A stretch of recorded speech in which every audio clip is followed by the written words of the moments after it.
Welcome to Kenton's videos. Enjoy the video. You start by locking down who will speak and why. This determines tone and tools. Once chosen, import the episode script and add clear pacing marks, pauses, emphasis, and timing cues so delivery matches visuals. Make sure your recording environment is ready. Quiet space, good mic placement, and 44. 1 kHz sample rate set in your software.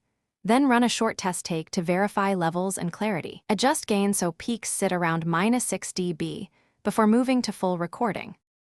You now record or configure the narration in manageable chunks, aiming for 3 to 5 minute sections to keep energy consistent. If using TTS, choose the voice engine and insert SSML or prosody tags to control intonation and pauses. Test variations until natural. While recording live, monitor levels and apply gentle compression to tame dynamics, and place markers at scene boundaries so edits are precise. Once every segment is captured, listen through for rhythm and continuity. Re-record any lines that feel flat or rushed. You finish by cleaning and syncing the narration.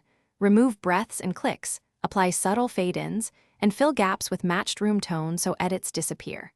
Once edited, align voice to visuals using timecode and nudges of about 0.2 of a second for perfect lip sync or scene timing. Export voice stems and a finalized mix normalized to around -3 dB, then do a final quality pass on multiple devices. If timing still feels off, reopen the affected region and shift or trim the narration slightly.